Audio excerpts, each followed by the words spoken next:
Welcome to Reframed, the panel show that analyses all things disability in media.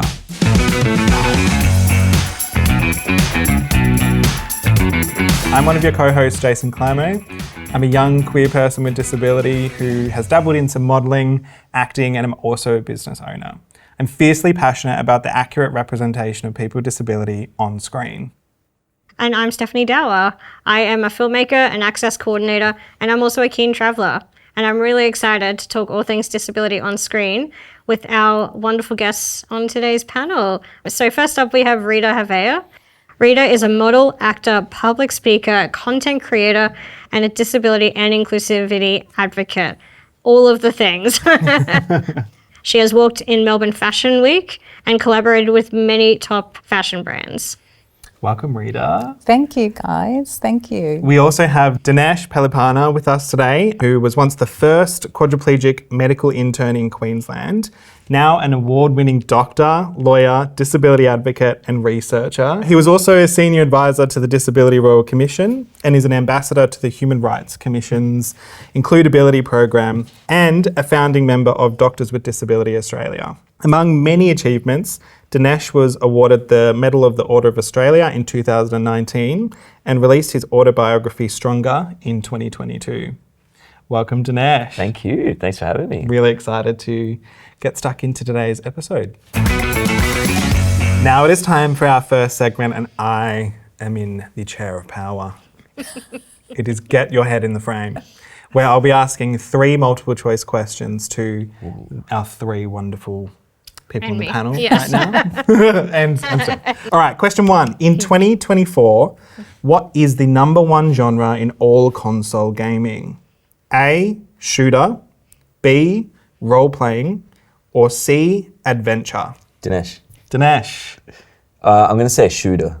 Is it shooter? You would be wrong. Damn it. Steph. Adventure? Yeah, Yeah, you would I be was like, correct. wow. Yes. So adventure is the leading genre in all console gaming, That's including interesting. Okay. front runners like Zelda, Tears of the Kingdom, and God of War, See, Ragnarok. Yeah, I feel like a lot of those would be crossovers as well, like shooter, adventure, like... I don't think Zelda shoots. I think he just swings Don't the you? sword and plays a flute or something. I'm not really sure though. Clearly I'm not a gamer. I'm more of a Pokemon, not a Zelda. But yeah, fair. Yeah. Okay, question 2. What percentage of disabled characters in Australian TV drama are in either Neighbours or Home and Away? A, 23%, B, 77%, or C, 55%? Dinesh. Did you say 23%? Was that the first? That was A. Okay, that's A. I'm going to go with A. Incorrect. What? Dinesh. Okay. Rita, Yep. I'm going to go B. 77%? I'm just randomly. You're correct. Really? 77%? 77%? I mean, I don't know if there's that many dramas in Australia. That's what I was waiting for. Someone to make a comment that like... I mean, I'm thinking of Home and Away Neighbours, and I can only think of like one character. I know, maybe. yeah. There's definitely more. Well, our statistician says that makes up 77%, which might which just is be super depressing. a if wider that's commentary correct, on yeah. how much representation we actually have in Australian films. Okay, interesting. That's good to know. Yeah. Good to know. Question 3. Okay. Love this. How many spin-off television programs exist in the Real Housewives extended universe? Do I care? Oh my gosh. A, wow. 27, B, 24, or C, 45? Rita, Rita. A. Nailed it, Rita. 27. So there's 2 Australian series, The Real Housewives of Melbourne and The Real Sydney. Housewives of Sydney. Yeah, right. Steph, you don't sound like you're a Real Housewives fan. I'm sorry. That's not my genre of TV. Some people find guilty pleasure in it, and it makes them feel better about themselves. I just kind of hate the world when I watch people like that. Just kind of want to So the skit I'd planned to throw like a glass of wine on you later. Should we cut that, guys? I mean, look, I'll take the wine. Can I just drink it instead? It's mouth open. Yeah, that's right. Yeah. Just put a straw in it for me. That'd be great. Yeah. No, I consume reality TV. Yeah. It's my meditation. It's Honestly, absolutely. There's a place for it. It's Yeah. That's exactly right. Yeah. Super cathartic. Yeah. Yeah. No, we need to watch that when we live in Gold Coast. So. Yeah, right. Yeah. We just It's your everyday life. Funny. Everyday life. It's nice to have another Queenslander on the table right now. Yeah. I'm like, why isn't there a Gold Coast? I feel like that would be next on the. Actually, Gold Coast might be too outrageous for it. Yeah, I feel like Gold Coast just has all like the young, trashy ones. Yeah, it's kind of you're either trashy or you're a beach bum. Like there's like not much in between. Yeah. So which one are you? Yeah. I don't know, which one are you? Now it is time for Show and Talk, where our two wonderful guests have each brought in a piece of media for us to review the disability representation within it. So we will look at the casting, we will look at the story arc, we will look at if there were any disabled people behind the camera to steer this piece of media to be more inclusive or not. So let's check out our first clip. The story starts with him, me, and him. He was delightful. You want a drink? I told him no. Well, why not? Excuse me? What? Because I know what will happen. You can do something special. Real rights, real choices. 100,000 people refused pity and fought for rights! Whatever it took, we were going to win. Amazing. Damn. Yeah, I know, right? Yeah. I think a theme of this whole series is going to be how much better the UK is doing disability representation than Australia and other parts of the world. So, Absolutely. Rita, I believe, did you bring Yeah, this to the... yeah. And the reason I love Then Barbara Met Alan is that the majority of the cast are disabled. And it's based on a true story of Barbara and Alan, and they had a huge impact in the movement of disability rights in the 1990s. Right.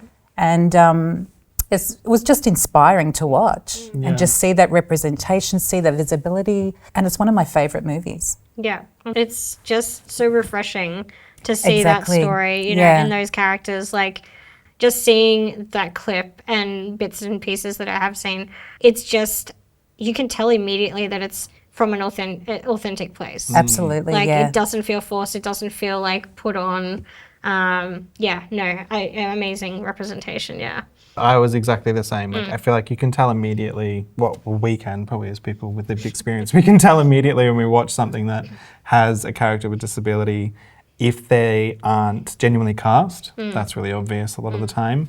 But also if there's no one behind the scenes kind of steering the story in an inclusive and genuine way, because things just inevitably go wrong or feel off or feel fake. Yeah. I almost sometimes I think about it like as if it's like a stock photo. Like, when you look at it and you're like, it's just too like boxy or glossy or whatever. No, this film is not that at all. Yeah. It represents so many people in it, and as you said, Steph, it's very refreshing to watch. Yeah. I think it shows that, the gut reaction we have just to seeing snippets of something like that, like just shows we do need, more representation out there, because 100%. you know, We're not like- really seeing it. no, I see Australia. stuff like that and I'm like, is this what like non-disabled people feel all the time? Like when they watch anything on TV or Yeah. in the film? Yeah. Yeah. But it's It's truly very inspiring exciting. movie. Yeah. And an important piece of history, I think, Absolutely. if it's a true story. They were part of a huge movement. Yeah, And yeah. they created the movement. They literally did it themselves. Amazing. With everyone supporting them. Heroes. I love it. Exactly. I love yeah. it. I love it. Amazing. It also looks like there's plenty of kind of like complexity to the characters as well. Absolutely. Like there's Super that's like talented as yeah. well. It's Yeah. it's a really good cast. There's some like romantic storylines it looked like as well, Yeah. as in, I feel don't know like the if classic tropes of people with Yeah, disability yeah. they fall into is like 2D, kind Yeah. of like two-dimensional characters with not much complexity or, over medicalizing or kind of either fetishizing or over medicalizing or infantilizing. Like they're all the classics, but And there's, Yeah. I don't know if we can say it here, but there's a sex scene, yeah. and it is so beautifully done. Yeah. And yeah, it was nice to see. Yeah. Amazing. Which is just reality, right? Like this is That's the actual thing. world. Yeah. One exactly. in 6 people globally. Yeah. And this is an accurate representation of the world Yeah. that we live in. That's it. We just don't see it on our screens. Yeah, I feel like So- we've said this before in a Yeah. previous episode where Yeah. it's like, if you're not representing disability, it's actually not an accurate representation That's of right, of society. reality, yeah. Yeah, that's Yeah. exactly right. Yeah. That's Yeah. it. And I like what you said about the tropes. I love the James Bond movies. But if you go to the older Bond movies, Yeah, they cross a lot of lines. Even probably some of the newer ones, to be honest, Dinesh. They kind of keep making Yeah. the same things. Yeah. Yeah. But Yeah. you know, the bad guy used a wheelchair, right? Yeah. It's always the villains. Yeah. Always the Yeah. villains. Yeah. I swear we're nice people on occasion. Like, we're not all villains. I mean, we can be ourselves. But We can be because we're complex human beings. Yes. Exactly. Shocking. Exactly. Well, we'll give our IDR scores for Then Barbara Met Alan in a minute. But first, let's check out the piece of media that Dinesh has brought in. Let's roll the clip. Still, none of that matters when you get to change someone's life forever.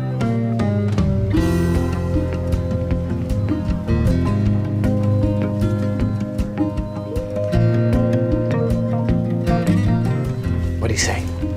He said no thank you. No father would deny his son the chance to hear, so we knew it had to be a misunderstanding. We told the janitor to clear things up. You know, if we learned sign language, we could talk in the movies without Carly yelling at us. But it's so dark, how could we see what we're signing? We get special glow-in-the-dark signing gloves. Yeah, but then the popcorn butter would get all over the gloves. Why do you keep poking holes in this? We'd cut off the fingertips. Okay, I'm in. Well, I told him everything you said. His kid's the perfect age for the procedure. His insurance will cover it, and he's still not interested. All right. Love it. Dinesh, you brought this one in. It's Scrubs. Do you want to tell us a little bit about it? Well, I mean, Scrubs is something that's close to my heart because one of my best friends and I, we started medical school together and we lived together and we were very much like Turk and JD Nice. in Scrubs. So, yeah, but there's a lot of parallel between what they demonstrate on the show and the healthcare system. Yeah. And I think what's depicted is someone making a judgment about what a parent wants and what it's like to be deaf. And then in this episode, they also circumvent the father. And in the end, they don't realize that it's one connection that the father had with their son. And it's, there's so much to unpack there, I think. There is a lot in this episode to unpack. Like, as I was saying before, I love Scrubs. Like, I think very smart writing in that. But unfortunately, like, you can tell from this episode that I don't know what sort of consultation or, people working behind the scenes as writers or whatever might have had that lived experience, of deafness. Because, to circumvent a father's rights, to deny his son, they just can't understand that. See, I would almost argue opposite. Like, Okay, I would yeah. almost argue that, like, maybe there was someone involved because that would be such, Maybe. like, a real experience. Well, that's actually a in the very good healthcare point. It would system. be a real. This is where I get worried about certain representation. I'm like, our audiences, I hope they're smart enough to understand, like, what they, like, it's sort of holding up a mirror kind of thing. To society. To The way it society. is now. But if you don't understand that, then this is just perpetuating what society is always thinking of what it means to be deaf. And, that it's something to be, if you have the chance to have a cochlear implant, then would you not want that kind of thing? But the deaf whole cul- homogenization. Yeah, we actually spoke about this on another episode Yeah. around like deaf culture and, how that, just understanding that it's so complex and, it has its own, people... Culture, language. It has its own like, culture and it's language, exactly, Tied into identity. That's right, yeah. So anyway, lots to unpack, as you Yeah, said. yeah. But you think it's a risk to depict it. I think they got there at the end. Yeah. Where they explored the father's point of view. Yeah. And that's the thing, But, that's a good point, actually. I think that's the most important thing, right? Like, when there's these kinds of real depictions, it's like, it's good to hold up the mirror, but then it's probably making sure that you then have that, like, story centralized on the person with the lived experience, and it's, like, shown in the way that would really Actually reflect that transpire. person's lived experience in the real world. I guess also, like, from your experience working in the healthcare industry, so in terms of, like, being able to, like, communicate and translate, with, people who are signing or other languages, like, how does that fly with this? Well, and this happens, right? So if I wanted someone who can sign at work one day, I'm not really sure where I'd turn to because we have difficulties finding people sometimes who can speak a particular language as it is. Yeah. So when you add signing to this equation, it can we safely communicate with the patient? And this became especially important during COVID. You know, everyone was wearing masks. Some people rely on lip reading. So, so how does that work? But in healthcare too, I really think the media is such an important medium because it's what we all connect with, it's what we all see. Yeah. And some of these things are reflected back in the way we do things in society. Absolutely. And I think healthcare is one of them. Yeah. So when we have movies like Me Before You, and then we have access to voluntary assisted dying at the moment. So I do some work in a hospital where I see it all the time. You know, so what are the pitfalls for someone with a spinal cord injury going through this? So I think there's a lot of things that we see in the media that can be reflected back into society and how we think. So I thought this was a really important episode.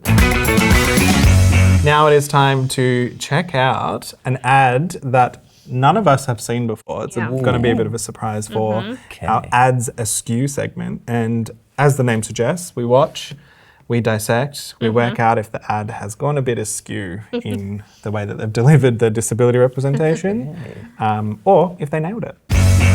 Hey bartender, you assume that I cannot drink a margarita, so you don't serve me a margarita? So I don't drink a margarita. Your assumption becomes reality. And parents, you assume that I cannot live on my own, so you don't encourage me to live on my own. So I don't live on my own. Coach, you assume that I cannot hit harder, so you don't train me to hit harder, so I don't hit harder. And teacher, you assume that I cannot learn Shakespeare, so you don't teach me Shakespeare. Old MacDonald had a farm. Oh my God. So I don't learn Shakespeare. E-I-E-I-O. But hey, if all your assumptions become reality, then assume that I can drink a margarita. So you serve me a margarita, so I drink a margarita. Assume that I can live on my own, so I live on my own. Assume that I can hit harder, so I hit harder. Assume that I can learn Shakespeare. So, what fools these mortals be? I learned fucking Shakespeare. You assume I can't swear, right? Assume that I can do that job, that I can go to parties, that I can have sex, that I can be on stage. Assume that I can. So maybe I will. Fucking love that. Yes. That to me, It makes me like. that do to something me is like the eye-watering every perfect time. ad. Yeah. I remember when that came out. It was only last year, I think, and I just had this like visceral reaction to it. It was so. It just sums up everything that I want to do with like my work in like film and TV and media. Yeah. Yeah. Perfect ad for me. Anyone else sort of? This is my thing. Like that's how you get on the soapbox and like Yes. tell It's empowering. something the way it fucking is, Yeah. and Yeah. tell people that change needs to happen. Absolutely. It's empowering. It's also like really engaging to watch. Like Yeah. if you're not from a disabled background, like you still am like, damn, that's cool. The production of that was like Yeah. Yeah. so On good. point. Super on point. powerful. Yeah. Super powerful. And Yeah. it gives insight to people watching it as well. that Yeah. are non-disabled and has a great message. Yeah, because I mean, we do make assumptions, right? Like Yeah. we fail kids from the start. Yeah. Yeah. Yeah. We fail kids from the start. Yeah. They struggle to get access in schooling, to high schools, to universities, to work. So I think this challenges all those assumptions. Yeah. Yeah. It puts someone at the center of it. I think it's awesome.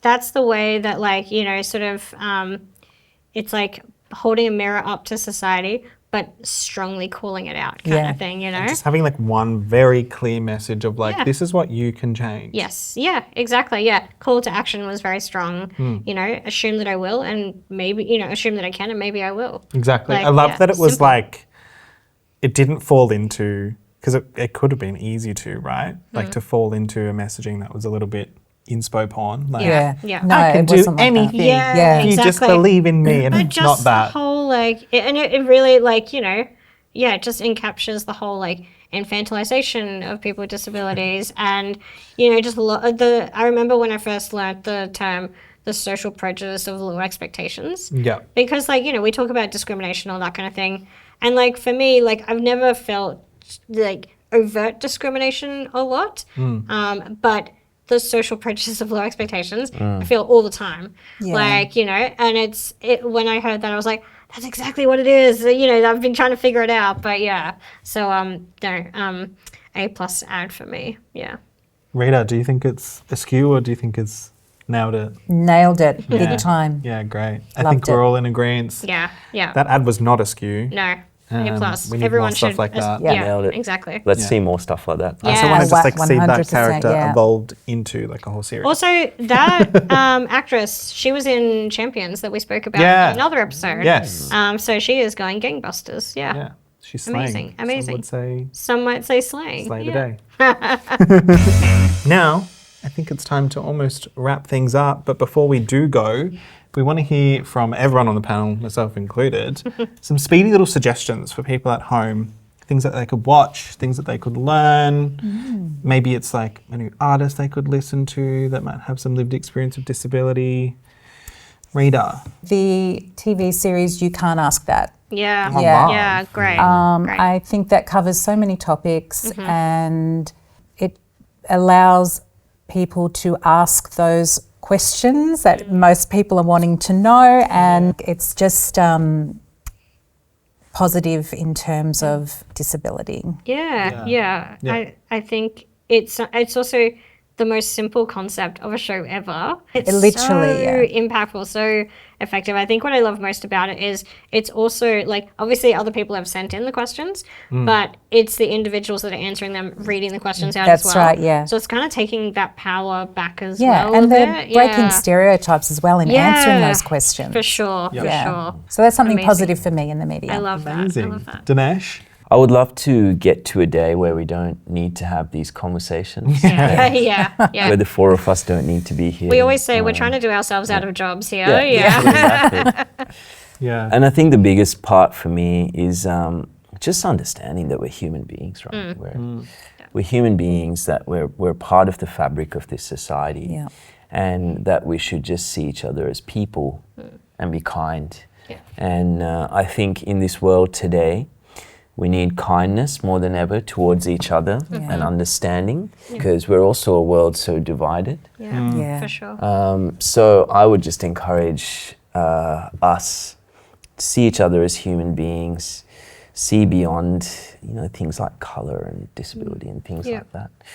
I grew up in a country that was divided by ethnicity and politics. People killed each other. And I've seen the worst of what this looks like. So I would just love for us to be kind to each other, to be human to each other, and just to understand each other. A very, very great message. I love Yeah. that. Absolutely. Well, my suggestion is going to be to go check out Dinesh's book before it gets turned into a movie. Yeah, absolutely. I would love that. That's exciting. That's exciting. My little speed suggestion is actually documentary on Netflix called Crip Camp. Yes, yeah. It's, following in the vein of Then Barbara Met Alan. Really great story, great piece of disability history that I myself, knew little bits of, but wasn't fully aware of the whole story. And again, spearheaded by filmmakers with lived experience of disability as well. Yeah. So really, really great documentary. Yeah. In fact, that's such the interesting part about watching some of those things is that we have this base level of understanding of our history, and then you get into it and you're like, wow. Yeah, it's super. That was the significant challenge that was faced by them then. That's it. But it also really, what I love about Crip Camp is when they were in the sort of heat of the protest period, people or groups from other factions also came to their, be allies with them. Exactly. So the Black Panthers and people like that, came to support them because they're like, you're fighting for the same thing that we're fighting for. So, I was like, oh my gosh, this is, amazing. Yeah. Before we do finally say goodbye, Rita, can you just let everyone know where they can follow you or work with you? Yeah, you can find me on my Instagram, which is I am Rita H. Amazing. And if we want to book you as a model, where do we go? You can go on there and also via my agent, Silver Fox Management. Beautiful. Amazing. Awesome. Dinesh? Instagram, Yeah. it's just Dinesh Palipana. LinkedIn, Yep. OnlyFans, no. Damn. Working on it. Yeah, Once the movie comes Yeah, out. once the movie comes that's out. right, No, so look me up. Always love to chat. Yeah. Amazing. Brilliant. Awesome. Well, thank you so much for joining us today. Thank you both. Thank you everybody for watching along at home. If you want to engage with us, check us out on our social media pages. You can let us know what your IDR scores would be, what you thought about, the information we shared today, or even throw us a suggestion for a future episode of what we could review. But otherwise, that's been this week's episode of Reframed, and we'll see you next time.